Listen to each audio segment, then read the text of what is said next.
My name is Dr. Lisa Vuich. This live stream and subsequent video are going to launch into a discussion about the treatment of erectile dysfunction, specifically using alternative therapies. And the two main things I'm going to cover are low intensity shockwave therapy and platelet rich plasma injection. So low intensity shockwave therapy is often referred to as Gainswave, and platelet rich plasma injection you might see referred to as Priapus shot or P shot. So those are just other terms used to discuss these services. I am the owner of Renew MediSpa and the Renew MediSpa Training Institute, which is located in Derry, New Hampshire. I am a clinical educator. I'm a master trainer. At Renew, we teach these procedures to docs and nurses. We've been performing these procedures since at least 2015. So we do have a lot of experience in this arena. I am board certified by the American Academy of Aesthetic Medicine, a member of various societies, and a lecturer as well. And also notably for this presentation, I am a chief physician liaison and advisory board member for Bridging Biosciences, which is developing new technologies, basically looking at quality control and outcomes in platelet-rich plasma therapy. So I'm excited to be partnering with them, performing actually clinical studies in testing PRP and starting to look at outcomes as to what happens after. There you see our medical spa, and I've been in business since 2005. So the objectives of this webinar are pretty much to run through the topics you see here.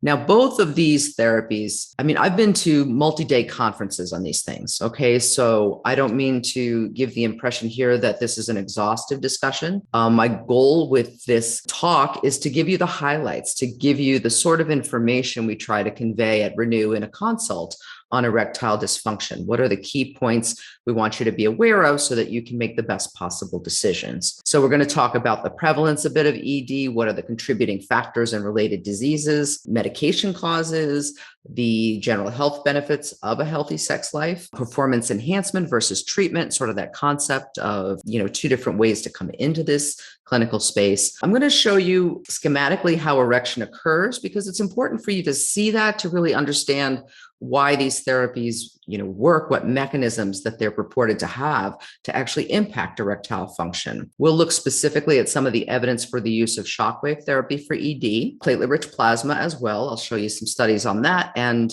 the differences in platelet-rich plasma, and getting you an understanding that the term platelet-rich plasma, it doesn't all mean one thing, okay? Not all PRP, as we say, is created equal or the same. I'll explain to you the Transcend customized PRP protocol that we use so that we know exactly how many platelets that we're delivering and how we calculate that. We'll talk about our typical ED treatment protocol at Renew MediSpa. I'll go through some useful supplements for you, because I know there's always interest in supplements. What can you do naturally that might enhance erectile function? Show you the staff. And at the very end, I'm going to run through a number of frequently asked questions. And that'll be at the end after the body of what I'm going to present to you here. So you can either choose to stick around for the FAQs or perhaps not. So the prevalence of erectile dysfunction is illustrated here. It's estimated that 57% of men who report ED are between the ages of 40 and 60.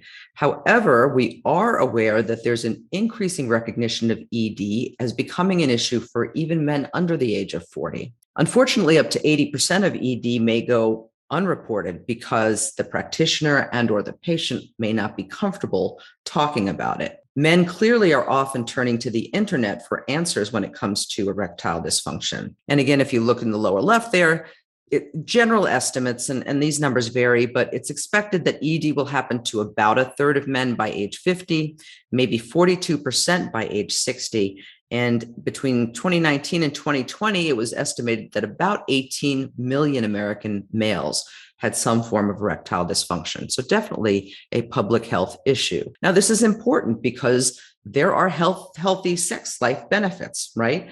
A healthy sex life decreases your stress level. It decreases the risk of ulcers, of depression. It decreases pain, the incidence of heart disease, even possibly cancer risk, and the incidence of myocardial infarction. It increases a man's sense of well-being, self-esteem, his immune system function, sense of joy or happiness. It certainly increases tissue health in that perineal area, improves bladder function, and can improve sleep. Not to mention the effect on relationships and strength of relationships or intimacy. So definitely worth spending a good amount of time on. Now, interestingly, social media is transforming the landscape of men's health because patients who are experiencing erectile dysfunction, as you may have done in the past, who knows, turn to the internet for things like this, for talks like this, for information on erectile dysfunction.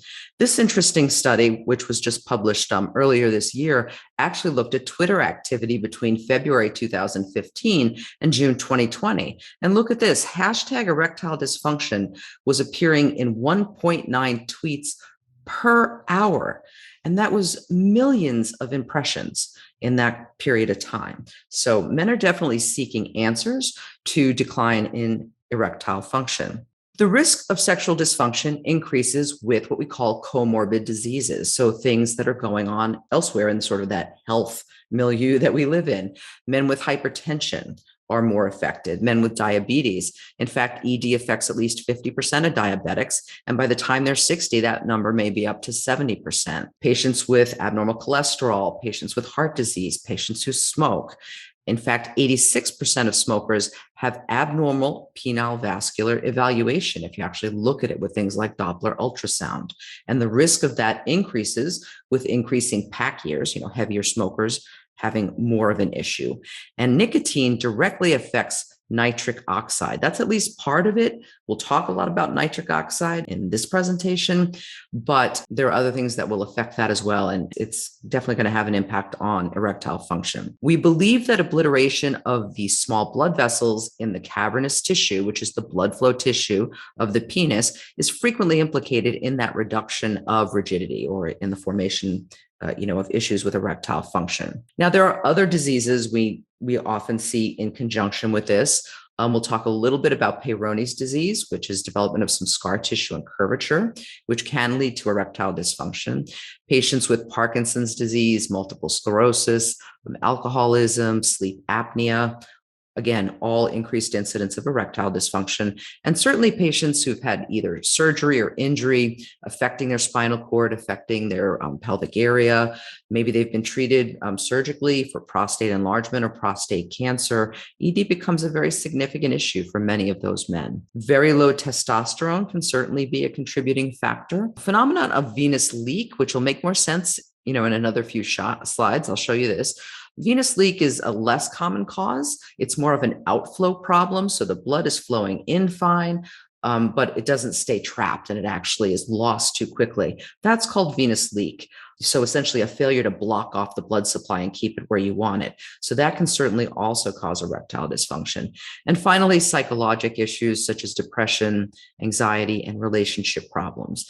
So you can see with so many different avenues, so many comorbid or potentially implicated disease states, why this would be such a common issue. I put this here, and I know this is a very busy slide, but the point I want to make here is that there are a lot of prescription medications that men may be taking, in fact, may be taking for some of these medical problems, which can contribute to problems with blood flow and can cause erectile dysfunction. If you're on blood pressure meds, you may recognize some of these very commonly prescribed blood pressure meds. Certain psychiatric meds, especially what we call SSRIs, selective serotonin reuptake inhibitors, Celexa, Lexapro, Prozac, Paxil, Zoloft, all very commonly prescribed. Medications that block dopamine, which are often antipsychotic medications or sometimes meds used for something called restless leg syndrome, can also interfere with erectile function pathways. And there are certain meds that block testosterone directly as well that can contribute. And finally, certain meds increase prolactin, and that can also have an inhibitory effect on erectile function. So why is this important? Well, you may be able to switch to a different medication. So a medication review is a very important part of an erectile dysfunction evaluation. We need a full list of medications, and we need to scan that to see if any of them may be culprits. And then you look and see, well, can I switch to something else? For example, we have here some some psychotropic medications, antipsychotics, and you can see you've got a list here with some at the top causing significant increases in prolactin, which again is something that can contribute to erectile dysfunction. If we're able to switch someone on that type of medication to a different one in the same class, like the one at the bottom, to quetiapine or Seroquel, then we've eliminated a contributing medication. So it's going to be important to look at that. And you may need to look at that with your primary care provider as well. I mean, as alternative medicine providers, we do like for you to involve, of course, your PCP and say, well, this doc or Renew has identified this as possibly a contributing factor. Can we possibly switch to this other medication?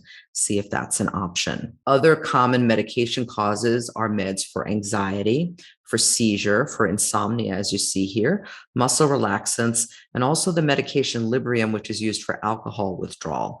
So these two are things we're looking for when we're looking at your medication list to see if there might be a contributing factor there. Switching gears here, you may have heard of the term biohacking. So I've spent the first few minutes of this talk going over all sorts of causes or contributing factors to erectile dysfunction. Well, not all men who come to us for shockwave therapy and or PRP injection technically have erectile dysfunction.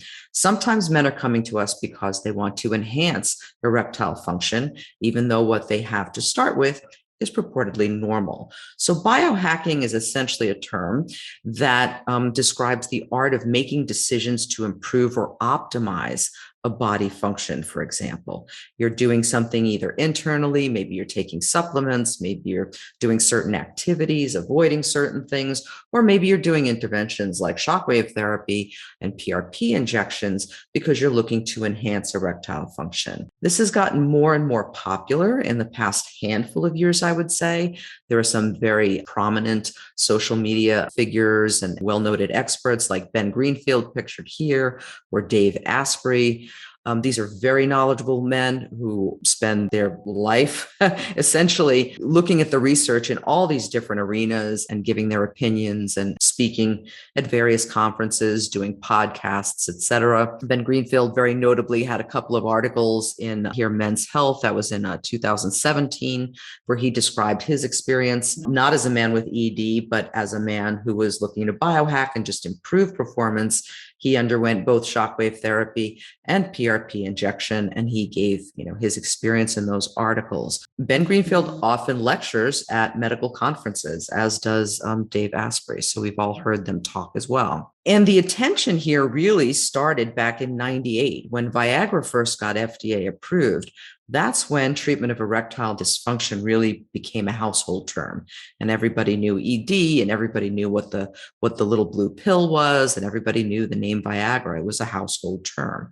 So, unfortunately, that has led to a lot of discussion about what different treatment options otherwise as well, in addition to Viagra, might be out there. And we see even Shockwave making newspapers. Shockwave is all over the internet as well. It goes by different terms. We'll talk about that, and I'll explain to you how both of these types of treatments may help. So let's move on to how erection occurs. If you look at these three images, they're really three different visuals that are all showing the same thing. So I'm going to kind of walk you through this. If we start with the image in the upper left, you see that we have a non-erect penis on the left and an erect penis in cross-section, cartoon on the right. The thing that seems a little counterintuitive is that it actually takes smooth muscle relaxation in order for the vessels in the penis to dilate and engorge with blood. We always think of muscles as, flexing and making things bigger. Well, that's really striated muscle, like what's in your bicep. The muscle that surrounds blood vessels is what we call smooth muscle. And that muscle actually needs to relax in order to let those channels open up and the blood to flow in. Now, nitric oxide is a key player here. And we're going to talk about that in a little bit of depth, but you see right under that arrow between those two, nitric oxide needs to be released from endothelial cells as part of that process. So if you're low in nitric oxide, you're likely to have a problem. The image on the right, again, shows that as that smooth muscle relaxes, then you get increase in the size of the sinusoidal spaces. So you get that actual blood engorgement. And the other part of this that's important, I won't go into this too much tonight because it's a less common cause of erectile dysfunction, but the venous outflow, as I started to mention earlier, that vein outflow, that needs to get compressed. So that smaller picture at the bottom, shows you a vein as the engorgement is occurring in that testicular blood vessel system. It needs to flatten out that vein so that you're essentially holding the water in the balloon, if you will, and it's not leaking out a different end. So I hope that kind of gives you that visual of what needs to happen. Again, I put this here. You can see the chemical pathway. But again, if you look at the little nerve terminal in the upper left-hand corner of that chemical pathway diagram, notice the NO, or nitric oxide. It is at the start of the process. So it's really important to understand that. And you see marked in red in that little box, that's where meds like Viagra help with erectile function. So by increasing the amount of what's called cGMP, because they're blocking that PDE5 there, by increasing cGMP, that whole smooth muscle relaxation followed by erection is allowed to take place. So if you're lacking, once again, in nitric oxide, you're possibly going to have an issue. So we'll talk about what you might be able to do to increase nitric oxide in your body. So how do we diagnose erectile dysfunction? Well, as I've already alluded to, we certainly need to take a medical history. We're going to be looking for all of those underlying contributing conditions. Possible medication side effects we already went through. We're going to want to know what you've had for past evaluations with your primary care provider or with any specialist. That's all good information. We'll ask what your most recent labs were and ask you perhaps to produce those. So we can see if there's anything that might be worth checking now. Interventions you've tried previously and what the result of those interventions are, of course. In particular, have you had experience with meds like Viagra, Levitra, Cialis, et cetera, for erectile dysfunction? And if so, have they continued to work? Have they stopped working? All important information. It's good to have a list of what supplements you've tried, and we'll go over some of those that can be helpful. We'll certainly ask you about lifestyle things like smoking, alcohol consumption, drug use. Again, we're looking for what are the contributing factors if, in fact, there is a problem and you're not just coming for performance enhancement. And we'll go through what's called an IIEF, or evaluation tool, simple questionnaire, because we're looking to basically form an evaluation that gives us some idea as to the severity of your symptoms, because we then want to watch that score over time as we potentially do treatment so that we see if that number is improving. So here you see the IIEF. That stands for International Index of Erectile Function. The original IIEF, I believe, is 15 questions. But most often this IIEF-5 questionnaire is used. I'll read through the questions quickly because I think it's good for you to know what they ask. This is essentially a self-report tool for the evaluation of sexual function for men. It is very frequently used as an endpoint for clinical trials. So they're looking for changes in your score on this questionnaire over time after they've done an intervention. It's also used to diagnose the ED severity. It was developed actually in conjunction with those original clinical trial programs for Viagra. So that's where it came from.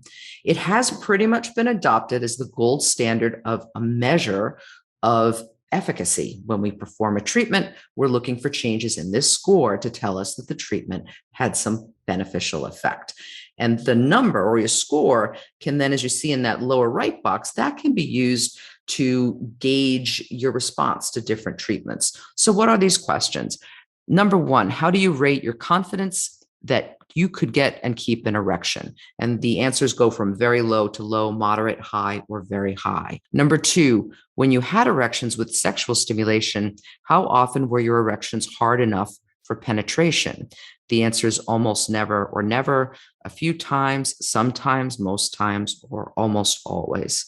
Number three, during sexual intercourse, how often were you able to maintain your erection after you had penetrated or entered your partner? Again, there's a frequency choice there. Number four, during sexual intercourse, how difficult was it to maintain your erection to completion of intercourse? The answer is being extremely difficult, very difficult, difficult, slightly difficult, or not difficult. And finally, number 5, when you attempted sexual intercourse, how often was it satisfactory for you? And you get to rate that. So each of those answers is associated with a number. Those numbers are then added up. And this is frequently referred to as the Shim score. So if you look in the lower left hand of that box, you see that if you score a 22 to 25, you're considered as not having erectile dysfunction. If you score 17 to 21, it's mild. 12 to 18, it's mild to moderate. 8 to 11 is moderate. And if you get a score as low as 5 to 7, it's considered to be severe erectile dysfunction. So we use this to diagnose. We call it a Shim score, Shim standing for Sexual Health Inventory for Men.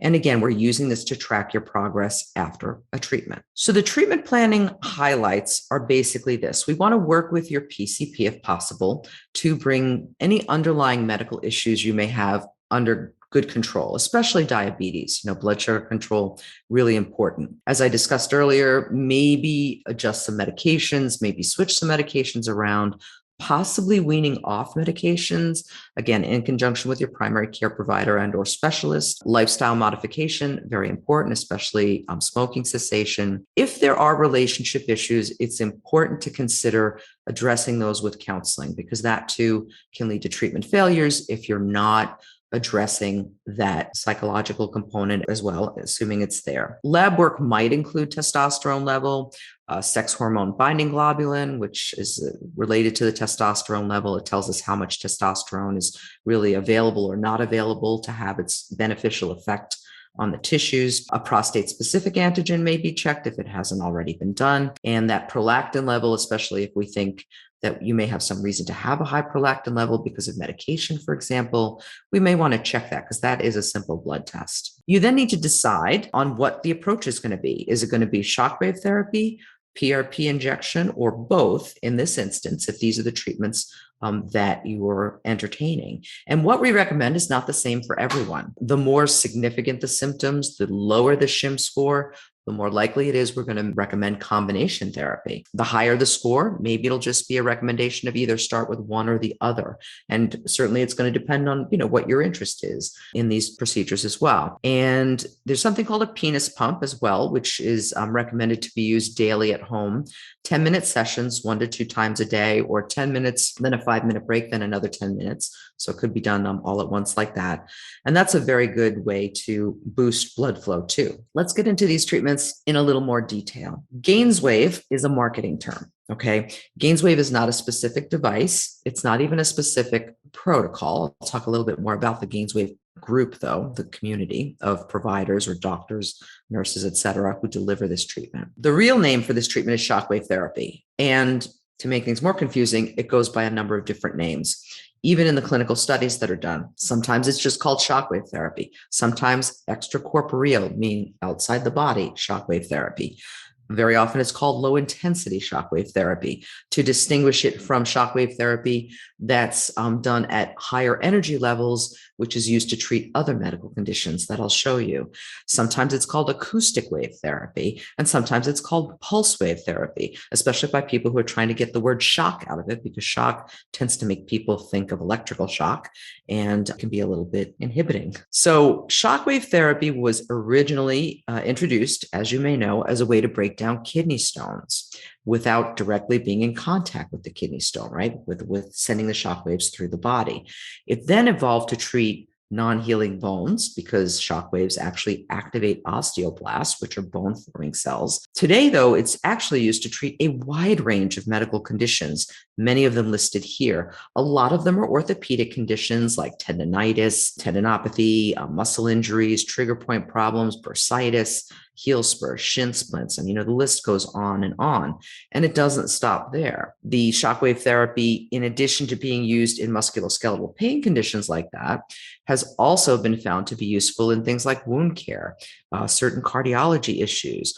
It's been used for men with erectile dysfunction since about 2010, and I'll show you that original study. We talked a little bit about its use also as perhaps performance enhancement. It's used in aesthetics for cellulite treatment, actually. Some good recent studies about effectiveness on cellulite. And we're also starting to see studies of shockwave therapy in women for a number of concerns. And I'm not going to kind of delve into that tonight, but you'll be hearing about that in a future talk. So when we're using it for erectile function, we're using it along the shaft of the penis. We're also using it under the scrotum there so that we can get that back end of the crura, as you see there. And why would we do this? Well, we know that shock waves have a number of very beneficial effects on tissue that the shock waves applied to. One of the most important effects of shockwave is angiogenesis, stimulation of new blood vessel formation. So it should be no surprise that that could be useful in this scenario. It enhances circulation. It has been shown to break down adhesions and calcium deposits in tissues. That's why it works. These are reasons it works for tendinopathy and bursitis and non-healing wounds, etc., because it has these effects. It reduces muscle tension, has some antibacterial effects, some analgesic, which means anti-pain effects, and also enhances nerve sensitivity. So it should be no surprise that it may play a very good role in the treatment of erectile dysfunction. And you see here that when you apply physical SW or shockwave energy, you get certain biologic responses. You get certain growth factors like vascular endothelial growth factor. You get enhancement of that nitric oxide, which you can see in that diagram there. You get new blood vessel formation. All of this works together to improve blood supply and, enhance things like bone repair, tissue regeneration, wherever you're applying it, and tendon repair as well. So here's that original study back in 2010 in August in the European Urology Journal showing, hey, there may be a role for shockwave therapy if it's used to improve erectile function. This was actually a 6-month pilot study in patients who had erectile dysfunction. So we've been doing this at least since then. It's not brand new. I'll show you a few recent studies. I don't want to bore you to death, but I just want you to see that research in this field is happening now. It's current, it's out there. There are studies showing benefit. So this isn't, like charades or smoke and mirrors here. This is a bona fide, seriously helpful treatment for many men. And as I mentioned, we've been doing this treatment since 2015. We wouldn't still be doing it if it didn't work. Believe me, the last thing you want as an aesthetic or alternative medicine provider is to be offering and collecting payment for a treatment that doesn't help people, because that's going to make your life very miserable. So in this study published fairly recently in 2019, they were looking at shockwave therapy for erectile dysfunction. This is actually what's called a meta-analysis. They were looking at a number of randomized controlled trials. Randomized controlled trials are sort of the gold standard. They're the type of clinical trial you like to have if you really want to know if something is effective.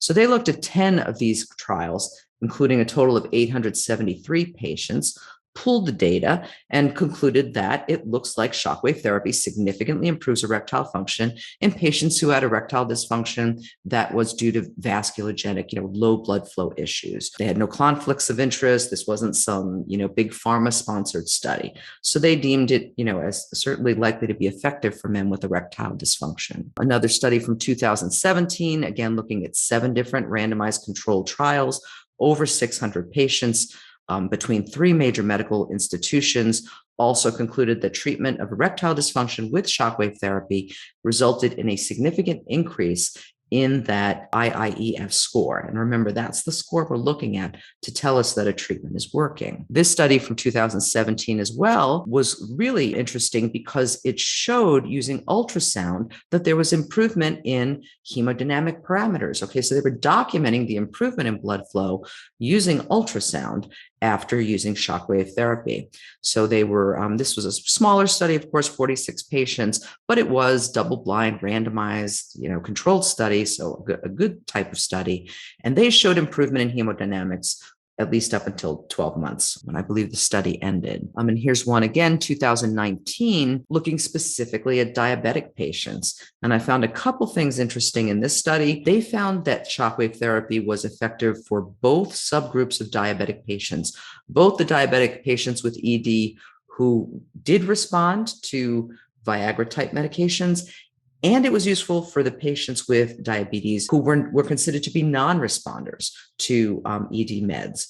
And in fact, in the course of the study, they found that while giving shockwave to these diabetics, some of the non-responders suddenly became responders to the ED meds. Now, we've seen this quite a number of times. We've had quite a few men who would come to us mainly because they took the ED meds, they used to work well for them, and for whatever reason over time, the medication was no longer working like it used to. And it's fascinating, but what happens is you treat these men with shockwave therapy, and the next thing you know, the ED med is working like it used to way back in the beginning. Now, there's lots of different proposed mechanisms for, why that might be happening, but just so you know, that certainly is something that we see on a regular basis. A recent study this year showed some benefit for shockwave therapy in men who have chronic prostatitis and chronic pelvic pain, likely as a result of chronic prostatitis. So even the editor of this journal is referring to basically shockwave therapy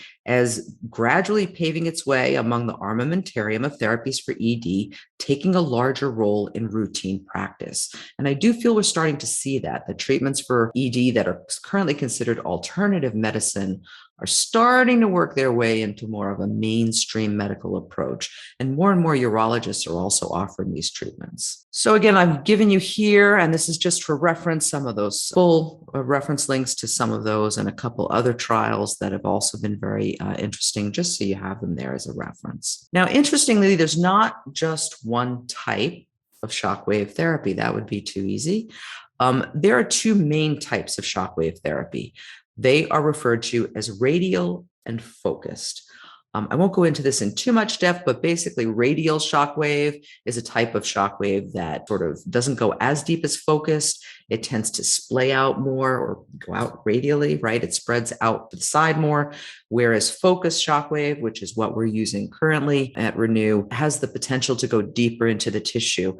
Interestingly, focused shockwave therapy is a lot more comfortable for patients and doesn't require numbing. You would think something that is more focused and goes deeper would hurt, but it's actually the opposite. We find more men need numbing cream if we do a radial treatment, and pretty much nobody needs numbing cream for a focused shockwave treatment. Focused devices are primarily what has been used traditionally in clinical studies of shockwave therapy for men with ED. So I want to make that point that most of those studies did use focused devices. Now, that's not to say that someone using a radial device isn't going to get results as well. I just, it's worth pointing that out.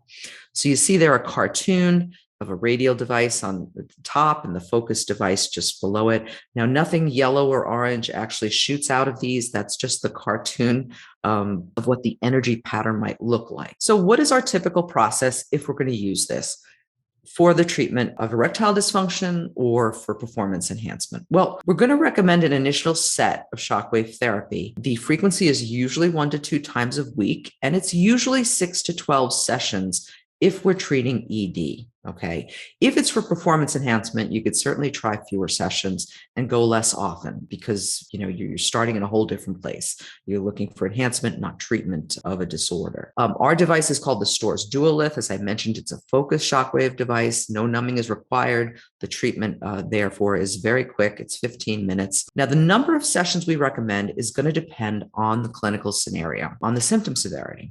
So if we have someone with more comorbid diseases, with more severe dysfunction, that lower Shim score, we're going to recommend more treatment sessions. Might be 12, might even be 18 if the number is really low.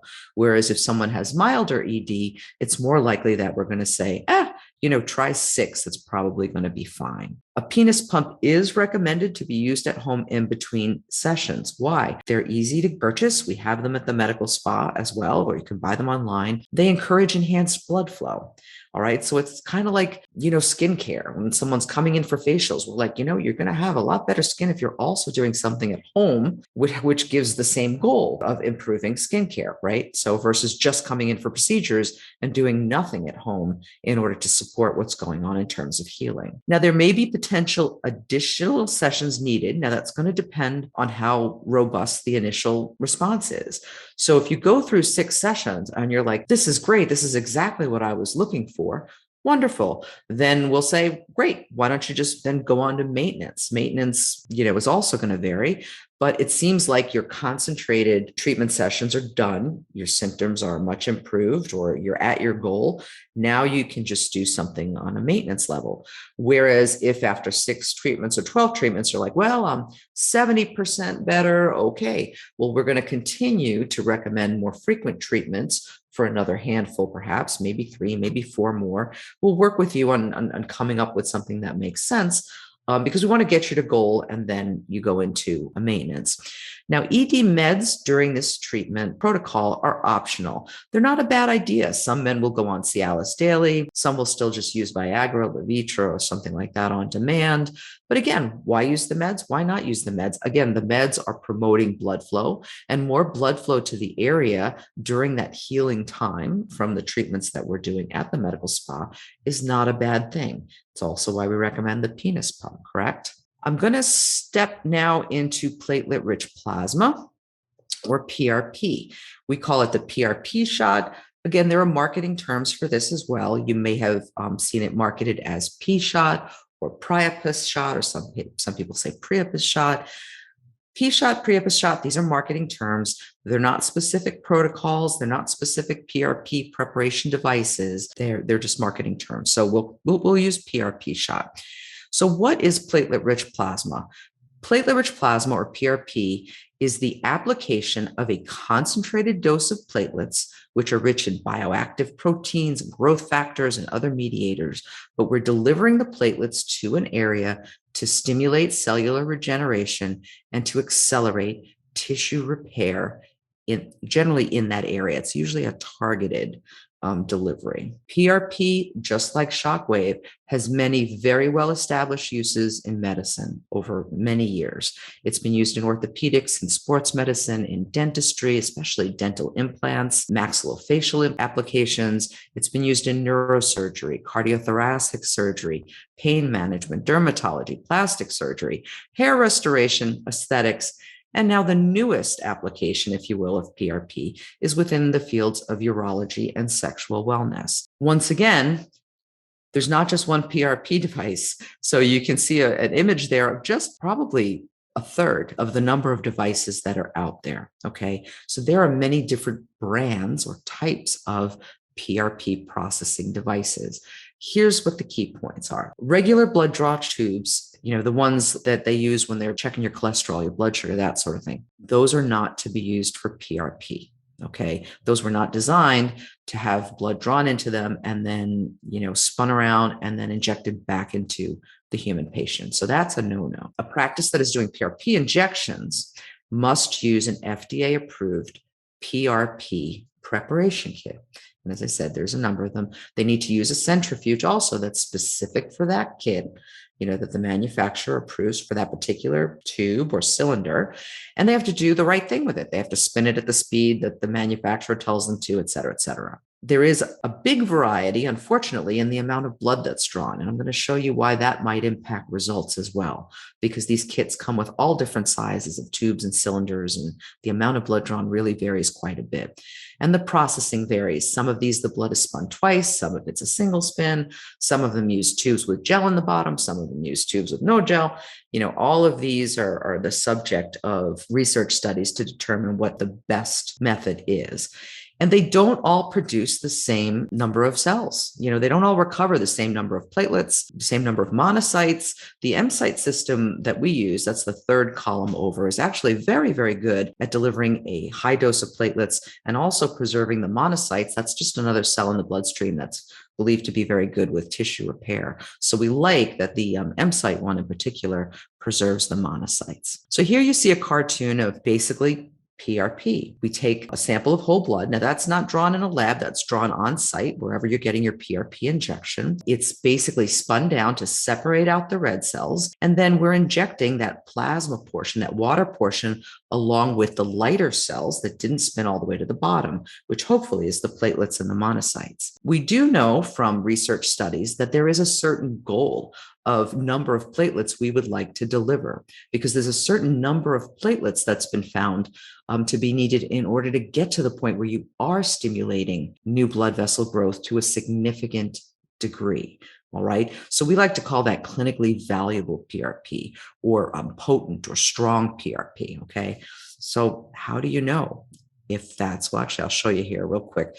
These are just some of the growth factors released by platelets. I'm not going to read through all that, but just they are really very complex little buggers. And I will just point out in this cartoon as well, you see in that top right corner, angiogenesis and damaged tissue. That's one of the key things we want to stimulate with the platelets we're injecting is new blood vessel formation because we want more blood flow. We want the tissue to heal, to be healthier and to have better blood flow. So the platelets regulate angiogenesis, which is an important mechanism for recovery of tissue function. So you see our M-Site device here on the left, and then a picture of the kit there, and then some photographs there. You can see that essentially after the first spin, the yellow at the top is plasma, water, along with platelets and monocytes.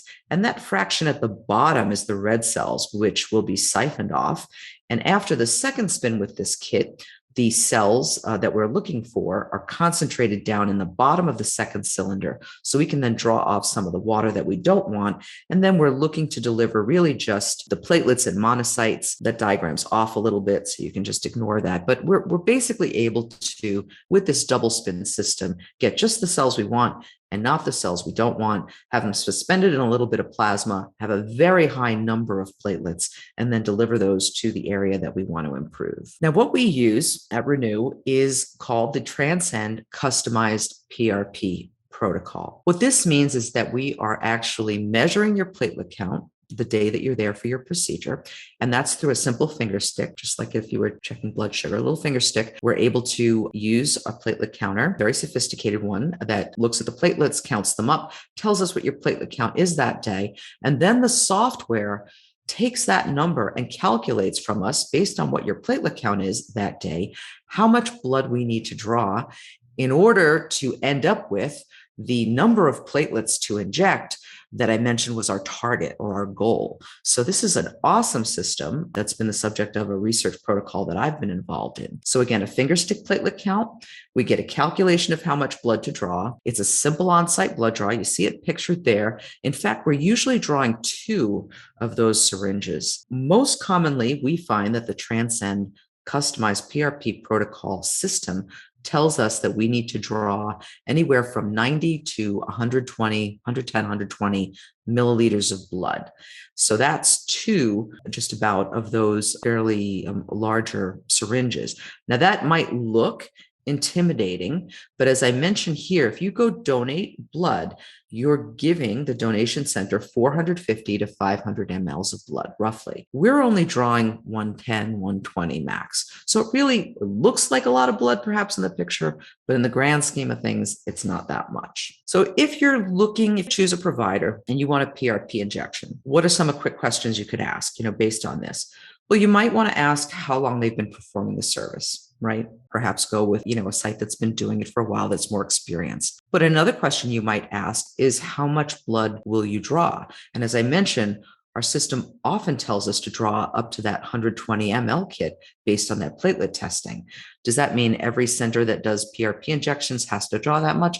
No, but if they tell you, well, we take these 2 little tubes and we draw that, those little tubes are probably 7 ml tubes. So if they're drawing 14 milliliters of blood or 2 little tubes, you're not getting the same dose of platelets as you would be getting if they did a larger blood draw. Okay, so remember the kits differ, in how much blood they accommodate. So it's just something to be aware of. It's not a bad question to ask, but more importantly, ask them, are you using an FDA approved kit for the preparation of the PRP? Because that is a must. You may ask who's performing the service. It should be a nurse practitioner, or a physician. And certainly what's your evaluation process, right? They should be asking you all those questions I started off with. They should be delving into what may be the cause of your erectile dysfunction to make sure that you're not missing a contributing factor that you need to address. I'm going to talk briefly about ED supplements, mainly because this is certainly of a lot of interest to our patients. As with all supplements, there are lots of supplements, or what you may call nutraceuticals,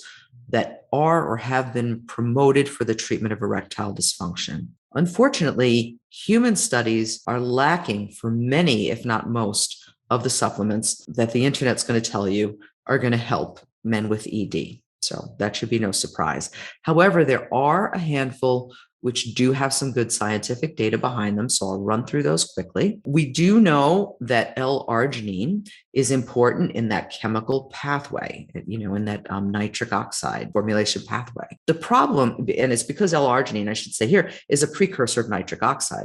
The problem is L-arginine doesn't get absorbed very well. It's not what we call very bioavailable. And we know, as I've mentioned, that boosting nitric oxide levels is very important for erectile dysfunction. So what do? Well, fortunately, there is L-Citrulline, and L-Citrulline can be converted in your body to L-arginine, and L-citrulline is efficiently absorbed when you take it orally. So that's great. Oral L-citrulline supplementation will then increase the L-arginine in your body, which will then increase your nitric oxide. So we can get around that absorption problem with L-arginine. Another one that's shown good results is red beetroot. If you haven't seen that before, red beetroot is a very good source of nitrate. So what do? Well, you could, and we carry a firm at Renew. You can also order it online.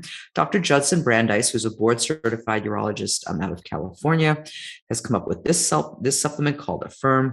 You might have, he's got some good YouTube videos out. You may have seen him on an episode of The Doctors.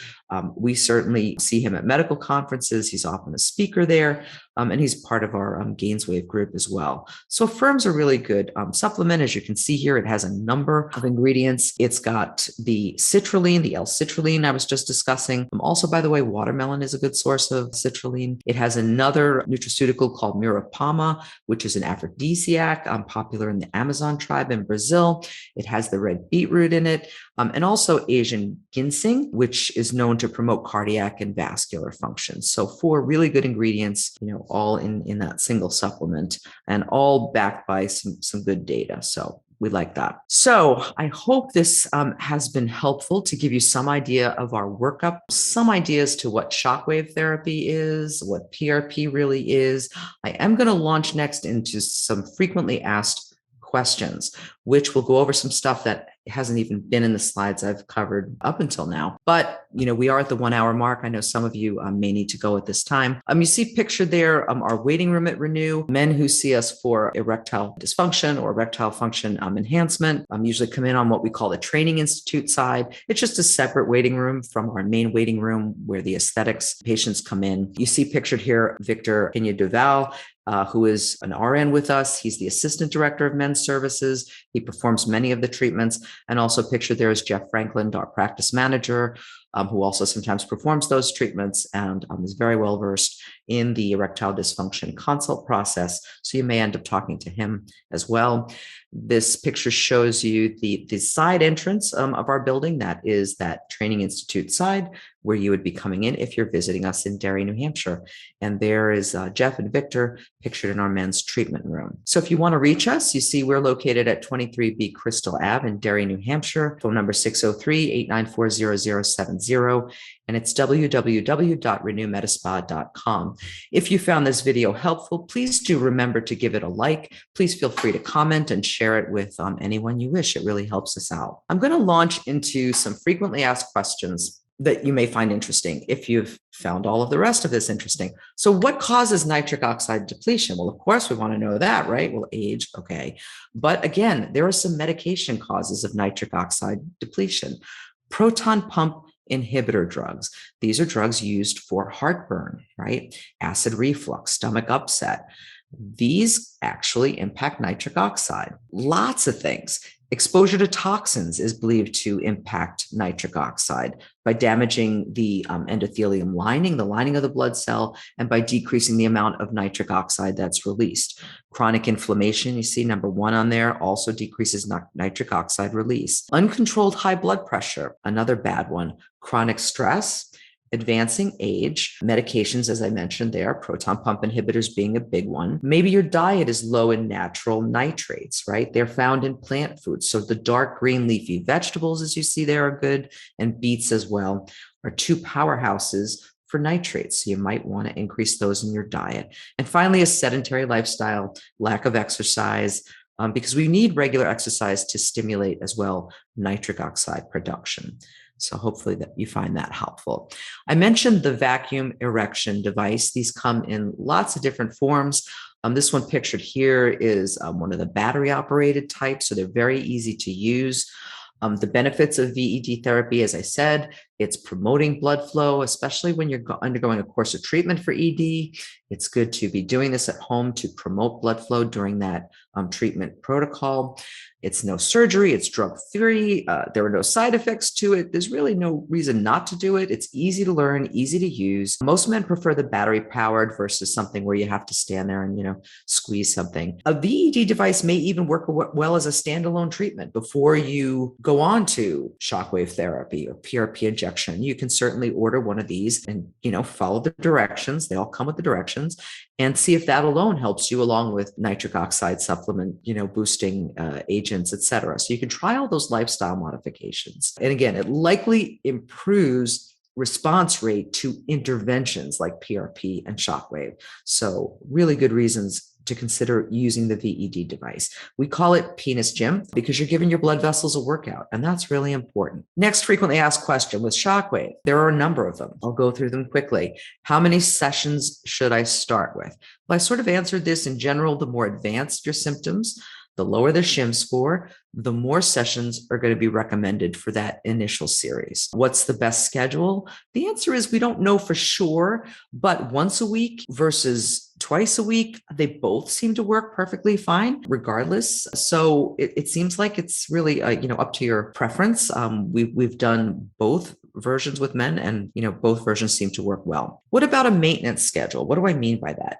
A maintenance schedule is going to vary depending on, again, a number of factors, but maintenance means you're then taking the treatment that you did a series of and you're continuing it less frequently. Now, why would you do that? Well, the underlying process, even if it's just age-related changes, that bus hasn't stopped. It's still going on, right? So, one approach could be, well, I do a series of treatments. I feel better. I ride that as long as I can. I wait until I have a problem again, and then I start over.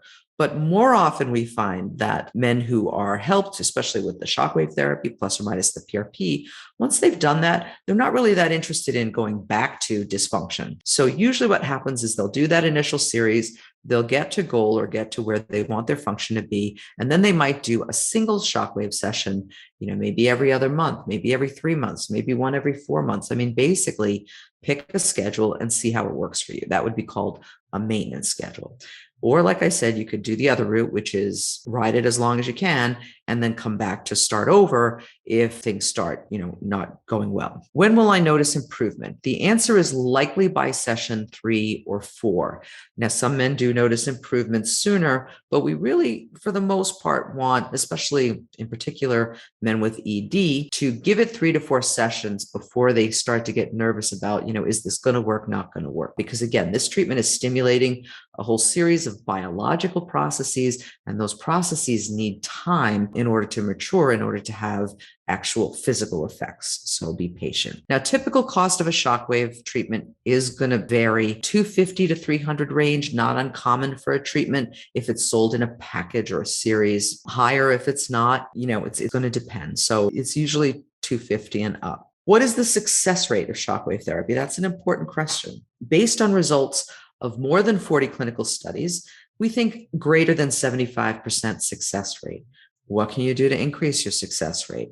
Address all of those things I already went over in the presentation: lifestyle, underlying disease management, getting rid of, culprit meds, enhancing your diet, improving exercise, all of that, using the pump at home, following the recommendations of number of sessions. This gets into a little bit of a bugaboo. I'll give you an analogy in a minute. Let me finish this. What are the risks of shockwave? Basically none.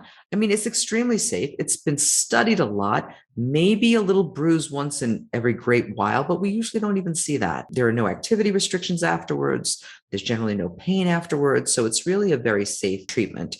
The only time we can't do shockwave therapy really that I can think of off the top of my head is if a man has a penile implant, then we don't do shockwave therapy. And again, I mentioned who performs shockwave therapy. It's usually a medical assistant RN, physician's assistant, nurse practitioner, occasionally physician. It should be someone with a medical degree. Let's put it that way, not, a random person. Number of sessions is important. So we'll talk about that. Will testosterone help erectile dysfunction? We get this question a lot. The answer is it depends. If testosterone level is really, really low, like 200s, that definitely should be addressed for a lot of reasons, not just ED. It should be addressed with hormone supplementation. And it's likely going to help you respond much better to these other treatment modalities if you replace the low testosterone. Now, testosterone therapy alone may not be enough, okay? And I like to say, well, the horse is kind of out of the barn, at that point. If you've been, really that low for a while, we need tissue repair, and replacing the testosterone alone is probably not going to be enough to repair the tissue, although you may feel better in other, areas like energy level and mood and that sort of thing. In our experience, men feel and function better when their total testosterone is running 500 to 900 range. I'm not saying you need that level for erectile function. That's more like the 200s to 300 cutoff, but you're likely to feel better if your testosterone level is running a little higher. So it may be worth looking into that, or looking into it with your urologist. So, and consider also testosterone boosting supplements. So you want to think about things like zinc. I've listed them here: magnesium, goat's head, long jack or tongat ali, red clover, fenugreek, vitamin D, and ashwagandha. That's essentially the list, to the best of my knowledge, the ones for which there is clinical evidence that they actually do boost testosterone level. P-shot question: how many injections is it? Well, it's usually 5. The needle is extremely tiny. It is the thinnest needle that is made. And of course, we only do this after adequate numbing. Fortunately, the only numbing that's needed is just topical cream. There's really no reason, in my professional opinion, to be doing a nerve block. A nerve block for the penis involves a much longer needle in, very close to the origin of the, to the base of the penis. Now you're introducing risk of complication, risk of bleeding, hematomas, all this stuff. Okay. There's no reason to do that. If the cream has been on long enough, it's a very comfortable procedure. You can definitely do this. We also use a little ice cube at least for one of the injection spots, like right before we do it. So really, pain should not be a deterrent. Do I have to quit smoking? Yes, you do have to quit smoking. I'm sorry, but it absolutely is a very significant contributing risk factor, not just for ED, of course, but other diseases as well. So you need to take that very seriously. We sometimes get questions about whether shockwave therapy and PRP, either or, can treat a disorder known as Peyronie's disease. Peyronie's disease is actually, you can think of it like a scar tissue formation. So you see in this image here, a fibrous plaque has formed in that area of the tunica, the lining, casement of the penis, if you will. It's a non-cancerous condition. We don't necessarily understand, why some men get it, why some don't. In some cases, it's thought to be perhaps the result of a trauma, actual physical trauma. But there's lots of men with Peyronie's disease who say, I never had pain or a traumatic experience there. There are certain medical diseases that are more commonly associated with development of these plaques. So certainly some men are affected more than others. If you have a plaque, certainly a good time to think about, urology evaluation. If you haven't had one already, there is an FDA approved traction device. I put a little picture of it there. Why a traction device? Well, they're trying to actually get, stretch the area to remodel that abnormal collection of disorganized collagen. But disorganized collagen is also what PRP and shockwave are attacking. So in this instance, they're trying to remodel that area with a home device. Shockwave therapy, if we're doing that for someone with Peyronie's disease, we will take additional pulses or shocks, if you will, and we will direct it directly at the plaque. And we have a separate tip actually for the device that's designed to hit that plaque a little harder than the surrounding tissue. So we do have a protocol where we will focus more shock waves to that area. The other thing I do with platelet rich plasma injection is we will take some of the PRP and direct it into the plaque itself. So instead of taking all of the PRP and injecting it into the center, that cavernous or central portion, we'll take some of it and actually put it in the plaque. And I'll use what's called a little microcannula, which we use for facial injections all the time. So I'll put a little microcannula on the syringe, some PRP in there. And with the microcannula, I'll just kind of physically disrupt that scar tissue a little bit, especially if we're not doing the shockwave therapy. If we're just doing the PRP injection for Peyronie's and for ED, we definitely get in there and disrupt that plaque a little bit. But if you are doing shockwave, then you probably don't need that extra little microcannula approach. Here's a study just from 2019, effect of platelet rich plasma on Peyronie's disease. Now, this is in a rat model, okay? But just so you know, the research is being conducted. And in this particular rat model study, they saw significant changes in all 3 groups of rats compared to the sham group, which means they had a group where they just, injected a placebo, not platelet-rich plasma, but, water. Water didn't work. But in the ones that actually got platelet-rich plasma, they saw improvement, as you see there, in that collagen smooth muscle, fiber ratio that they were looking for there. So human studies are lacking. Here's one particular human study, again, that just came out in 2019, where they were looking at shockwave therapy in the treatment of Peyronie's disease in a randomized controlled trial, finally on humans, right?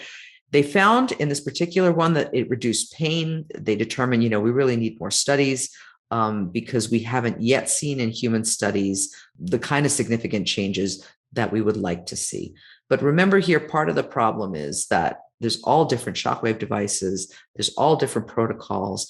Some docs are doing more pulses. Some docs are doing less pulses. So unfortunately, that lack of standardization, and then you've got the lack of standardization in how many platelets are being injected, okay? All this lack of standardization makes it very difficult to draw conclusions from a bunch of different studies where it was different patient populations and different PRP doses and different kits were used and different shockwave devices were used and different numbers of shocks were delivered and, different severities of patients were treated. Okay. So this is why you're going to see, if you do a little search, you'll see like results all over the map. A lot of it has to do with lack of standardization. So we're going to need to figure that out. Almost every time I post a video on this topic, someone will comment, this is a bunch of hogwash. I had that treatment before and it didn't work. I want you to backtrack now. What are the reasons maybe it didn't work? Well, with shockwave therapy, one of the biggest reasons for it to fail is if a patient is not doing the number of treatments that has been recommended. And I understand. These are not cheap treatments to have done. There may be some hesitation about, is this really going to work? Do I really want to spend this money, et cetera? But if you're not going to do the recommended number of treatments, you have to understand that may impact your result. And the analogy I was referring to that I like to use is, if you had a major sinus infection and I said, this is really bad. I want you to take this antibiotic twice a day for the next 14 days. It's really potent, et cetera, et cetera. You go to the pharmacy, you fill the prescription or go to fill a prescription and he gives you the price and you're like, don't give me 14, give me 6. And I'm going to chop the pills in half. And I'm going to take half a pill at a time. And, and that's all I'm going to do. All right. Guess what? That antibiotic might not cure your infection. Okay. Because you're taking a recommended dose and now you're doing substantially less than what's recommended. Okay. So just understand that dose effect, relationship is going to be there. And we really do try to tailor our number of treatments recommended to the severity and try to go with something we think is going to work well for you. Shockwave therapy is certainly something that's being delivered, by a human. As I said, there are different protocols. It's possible that, some centers may not be doing an adequate number of pulses, or they may not have a great technique as they're applying the pulses. So there are some reasons there that are operator dependent, why it might be different in one center versus another. So pays to do a little research. Platelet rich plasma, I think I've gone over pretty well that it's possible if there wasn't enough blood drawn that you didn't get enough platelets to stimulate enough to develop new blood vessels to give you better erections. Okay. So it is important to do a little bit of digging about the PRP, perhaps ask how much blood's going to be drawn and what their experience is, et cetera, before going with, let's say the cheapest option, which might be a center that's drawing very little blood. So something to think about. Poorly controlled underlying medical condition, especially diabetes, is going to be, working against us. We're doing these alternative therapies. And meanwhile, the thing or things that cause the problem in the first place are not being well controlled. So that's going to potentially impact your result. Failure to boost nitric oxide levels. Again, I've shown you very clearly nitric oxide is a necessary substrate for this whole train. So you really want to be thinking about what can I do to boost my nitric oxide levels. It's possible that someone may have a blood flow problem that, as I say, is not in reach of the shockwave device. So if someone has very significant peripheral vascular disease and they've got blood vessel blockages, at the aorta, internal pelvic, arteries and stuff like that, we can't get at that deep level, with shockwaves. So someone who's really sick with peripheral vascular disease might be a treatment failure. If you're on a competing medication, right, something that's causing side effects and ED is one of them, and you're not able to come off that may make response to treatment more sluggish than we would otherwise hope. As I've mentioned, if you have very low testosterone, 200s or less, and that's not addressed, that can get in our way. Venous leak, not a super common cause of erectile dysfunction, but that's certainly something you want to think about looking for, especially, if we treat someone and we really expect them to do well and they don't, that might be, we've gone through and, ruled out all this other stuff. That might be, a scenario where we're like, better get an ultrasound. And we don't have that available at Renew, but that would be a trip to urology to get that figured out. Is venous leak a problem? And of course, unexplained treatment failure. I mean, nothing works for everyone. So sometimes we really just don't know. So I mentioned that Gainswave is a marketing term, which is true, but it also denotes a provider network. So the group of docs who have gone through the Gainswave program, at least has had extensive training in these procedures. It includes many subspecialists. There are lots of urologists also who are in the Gainswave group. They also are a group of medical professionals who have ongoing interaction with one another. We have what's called a Gainswave provider portal where we're able to communicate back and forth, collaborate. We have online discussions about best practices, protocols. Questions can be asked about managing challenging cases. Literature reviews, recent studies are presented. So basically, if you're finding someone through the Gainswave provider network, you at least know it's someone who's very active in this space. And very interested in being at the cutting edge of what's going on. So that I think is worth looking for, that Gainswave provider. Does insurance cover these treatments? The answer, unfortunately, is no. This is considered alternative medicine. It's not covered by any traditional insurance plans that I'm aware of. However, health savings accounts, flex spending accounts, those all work fine. Certainly you can do interest-free financing. I like Advanced Care Card in particular because it's 12 months interest-free and they don't go retroactive on you. If you still have a balance at the end of 12 months, you start paying interest just on the portion that you still owe going forward from the 12-month. They don't turn around and whack you for insurance from the beginning because you still have a balance, that sort of thing. So I like that. At Renew, we have a membership savings plan that helps some of our patients save up for procedures. That's kind of like layaway where you have a monthly amount debited and interest accumulates in your Renew account, and then you use that to do treatments when and if you decide to go forward. And lastly, a special announcement. I actually just got this information via email today. Dr. Brandeis is releasing a book called The 21st Century Man. I'm going to be very interested to read that.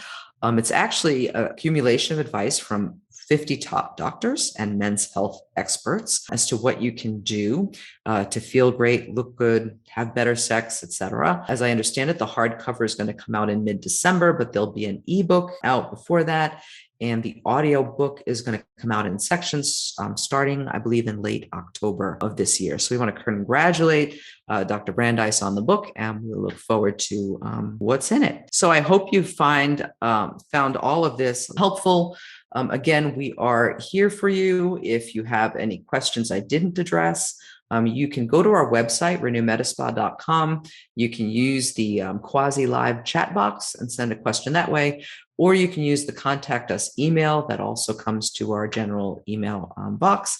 We're happy to set up free consultations. Those are usually with Victor, and help you work through all this information, get through the questionnaire, go over all that history stuff, and just get you on the path to feeling better or performing better or whatever your goal may be. So I'd like to thank you for your attention. And again, please remember to like the video once it posts to YouTube. Feel free to comment and share it. I would appreciate it so much. Thank you.